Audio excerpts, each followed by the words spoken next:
அனைவருக்கும் வணக்கம். மே 18, 2009 கொத்து கொத்தா குண்டுகளை போட்டு சிங்கள இனவெறி ராணுவம் உறவுகளை முள்ளிவாய்க்கால் இடத்துல குழி தோண்டி புதைத்த நாள் இன்னும் எங்களோட நெஞ்சில் இருக்கு. மே 18 2 நாளைக்கு முதல் 2026 2 நாளைக்கு முதல் இலங்கையிலேருந்து ஒரு பாராளுமன்ற எம்பி ஒரு ஆள் வந்து வெளிக்கிட்டு இந்தியா போகிறார். இந்தியாவில் தமிழ்நாட்டுக்கு போகிறார். தமிழ்நாட்டில் இன்றைய முதலமைச்சரான விஜயை சந்திக்க போகிறார். அப்போ இவர் விஜயை சந்திக்க போகிறது வந்து அவருடைய தனிப்பட்ட சந்திப்போ இல்லாட்டி அரசாங்க சந்திப்போ அதுகளை பற்றி அவர் சொல்லலை. அவர் சந்திக்க போகிறேன்னு சொல்கிறார். அதுக்கு முதல் அவர் வந்து நிறைய பார்லிமெண்ட்லேயும் நிறைய காய்ச்சிக்கிறார். என்ன மாதிரின்னா, ஆட்சிக்கு வந்துட்டோம், எப்படி இருந்தால் விஜய்டியை தூக்கி நாட்டை இதை கொடுங்க, இது கச்சத்தீவை கொடுங்க, யாழ்ப்பாணத்தை கொடுங்க, முல்லைத்தீவை கொடுங்கன்னு ஒரு கட்டத்தில் இதை கேட்குற மானமுள்ள ஈழத்தமிழர்களுக்கு வந்து ரத்த கொதிப்பு தான் வரும். ஏனெண்டா இவ்வளவோ சனம் எங்களுக்காக இப்போ நான் உட்பட எல்லாரும் உயிரோடு இருக்கிறோம்னா எங்களுக்காக நிறைய பேர் வந்து உயிர் தியாகம் பண்ணியிருக்குது. அந்த உயிர் தியாகத்தில் தான் நாங்கள் வாழ்ந்து கொண்டிருக்கிறோம். அப்போ அவை என்னத்துக்கு உயிர் தியாகம் பண்ண வேண்டாம்? எங்களோட நாடு, எங்களுக்கு கொண்டு நாடு வேணும், எங்களுக்கு கொண்டு நிலம் வேணும், எங்களுக்கு கொண்டு இது வேணும்னு தான் உயிர் தியாகம் பண்ணோம். ஆனால் அந்த உயிர் தியாகத்தை கொச்சப்படுத்துகிற விதமாக இந்த வடபகுதிய முழுக்கத்தையும் இந்தியாவுக்கு கொடுக்க சொல்லி, அப்போ இவ்வளவு போராடி கஷ்டப்பட்டு செத்ததுக்காண்டி கொண்டு இந்தியாட்ட கொடுக்கறதுக்கா? இல்லை தானே. அதெல்லாம் ஒரு பக்கம் இருக்கட்டும். அதுக்கு பிறகு இவர் வந்து வெளிக்கிட்டு இவர் தமிழ்நாட்டுக்கு போயிட்டார். ஸோ தமிழ்நாட்டில் வந்து சில ஒரு தராதரம் இல்லாத சில மீடியாக்கள் இப்போ இருக்குது. சில மீடியாக்கள் இருக்குது. அந்த மீடியாக்கள் வந்து இவர்கிட்ட வந்து கேள்விகள் கேட்குது. என்ன மாதிரி நீங்கள் உங்களோட நிலைப்பாடு என்னவென்னு கேட்க இவர் சொல்கிறார். இப்படி என்ன சொல்கிறாருன்னா, ஈழத்தமிழர்களை வச்சு விற்று அரசியல் பிழைப்பு நடத்த தேவையில்லையாமண்டு. இப்போ இது வந்து தமிழர்களுடைய அது ஈழத்தமிழர் இல்லை இந்திய தமிழர் அப்படின்லாம் பிரித்து பார்க்கலாது. ஏன்னாட்டா எங்களை பொறுத்த வரைக்கும் தமிழர்ண்டா எல்லாருமே ஒன்று தான். ஈழத்தமிழர், இந்திய தமிழர், மலையக தமிழர் இப்படி பிரித்து பார்க்க வேண்டிய தேவை எங்களுக்கு இல்லை. ஏனெண்டா மற்ற இனங்களை விட எங்களோட இனம் வந்து ஒரு தனித்துவமான இனம். அந்த காலத்துலேயும் இந்த காலம் வரைக்கும் தனித்துவமாக தான். ஏனெண்டா இங்கே நிறைய பேர் சாகிக்க இந்தியாவில் எங்களுக்காக தமிழ்நாட்டில் எங்களுக்காக தீ குளிச்சு இறந்த ஆக்களும் இருக்கிறாங்க. ஸோ பிரித்து பார்க்க வேண்டிய தேவையில்லை. ஏன்னா அவங்க தேவையில்லாம் தீ குளிச்சு இறந்து போவோம்.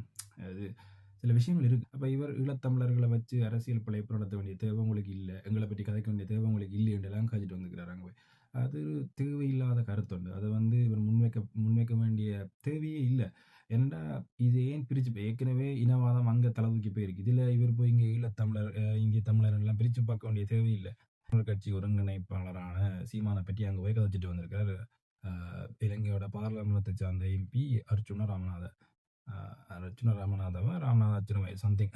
அப்போ அவர் போய் அங்கே கதைச்சிட்டு வந்திருக்கிறார்.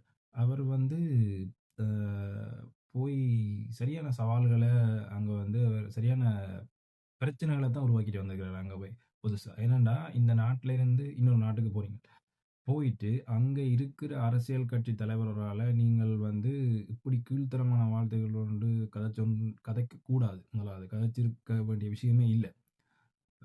அதோட வந்து எந்த ஒரு ஈழத்தமிழரும் இப்போ வெளிப்படையாக வந்து நாங்கள் நிதி இப்போ ஓகே ஒரு கட்சி நடத்துறதுக்கு நிதி கொடுக்குறோன்னா அது வந்து ஒருத்தட்ட தனிப்பட்ட இது.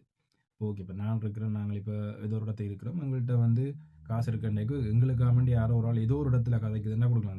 எங்களுக்காக வேண்டிய ஒருத்தர் கதை கேட்க அவருக்கு ஒரு தேவைகள் ஏற்படும் என்று வரைக்க அதுக்கு நாங்கள் எங்களோட பங்களிப்பை செய்கிறதுல பிழை இல்லை. அதே மாதிரி அந்த பங்களிப்பை அவர் வாங்குறதுலையும் பிழை இல்லை. அது அவர் தன்னுடைய தேவைக்கு என்ன எங்களுக்காக வேண்டிய ஒரு கதைக்கு அவர் தன்னுடைய தேவைக்கு அந்த காசு எடுத்து பயன்படுத்துறதுல ஒரு பிரச்சனையுமே இல்லை. அதை பற்றி கதைக்க வேண்டிய தேவை இவருக்கு இல்லை. இவர் காசு கொடுத்துருந்தா கொடுக்காம விட்டுட்டு ஓகே தேவையில்லை நிப்பாட்டி கொள்ளலாம். அதை விட்டுட்டு மற்றவண்ட உணர்ச்சியை புண்படுத்தும் விதமான கதைக்க வேண்டிய தேவைகள் இவருக்கு தேவையில்லை. கிட்டத்தட்ட ஒரு மனுஷன் 16-17 வருஷமாக தேசியம் என்ற ஒரு விஷயத்த எல்லாற்ற மனசிலையும் ஆணித்தனமாக விதைச்சு கொண்டிருக்கிறார். ஸோ அப்படி ஒரு ஆளை அங்கே போய் இப்படி கீழ்த்தரமான வார்த்தைகள் கொண்டு கதைக்க வேண்டிய தேவை அவருக்கு இல்லை.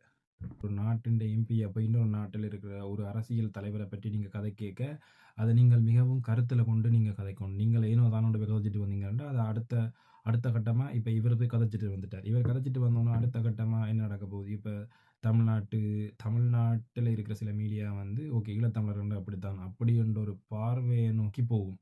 இப்ப அவர் கதைச்சிட்டு போன போக்கில, இப்ப ஈழத்தமிழர்களுக்கு ஓகே. இவர் அங்கே இருந்து கதைக்க இன்னொரு இன்னொரு இன்னொரு பெரிய பிரச்சனைய தான் இவரு உருவாக்கிட்டு வருவாரு. இத வச்சு இன்னொரு கும்பல் வந்து தாங்கள் அரசியலுக்குள்ள வந்தா தான் இந்த நாட்ட காப்பாத்தலாம் என்ற ஒரு சூழ்நிலைய உருவாக்குறதுக்கு தான் ஒரு சதி செய்யப்பட்ட ஒரு திட்டமா இது அ விளங்குது. இது நார்மலா ஒரு ஆளுக்கு பார்த்தாலே தெரியும் இப்படி ஒரு பிரச்சனை இருக்குன்னு. இங்கிருந்து வாழ்கிற எந்த ஒரு ஈழத்தமிழரும் வந்து தங்களுடைய நிதி பங்களிப்பை என்னத்துக்காண்டி வழங்கினம்ன்றது வந்து அ ஒரு கொஞ்சம் யோசிச்சு பார்க்கணும். ஏன்டா இப்ப எங்களுக்காமண்டி இருந்த இருந்த ஒரு தலைவன் இறைவனாகிட்டான்.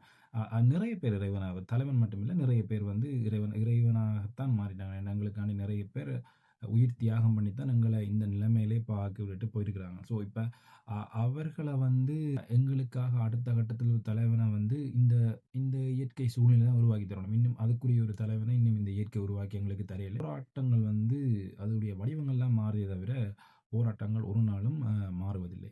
சீமான் மாரி ஒரு ஆள் 2008 2007 இருந்திருந்தா, இவ்வளவு ஆட்கள வந்து தமிழ் தேசியத்துக்குன்ற ஆட்கள வச்சிருந்தா, என்ன நடந்திருக்கும்? என்ன ஆகியிருக்கும்ன்ட்டு கொஞ்சம் யோசிச்சு பார்க்கணும். அப்ப எங்களுக்காமண்டி ஒரு ஆள் கதை கேட்க, அ அத அரசியல் தனி லாபம்ன்ட்டு பார்க்காம, நாங்கள் வந்து வடிவ உற்று நோக்கணும். அதில என்ன பிரச்சனைகள் இருக்குன்னு. என்ன நீங்கள் பார்லிமென்ட்ல யார வச்சு அரசியல் பிழப்பு நடத்துறீங்க?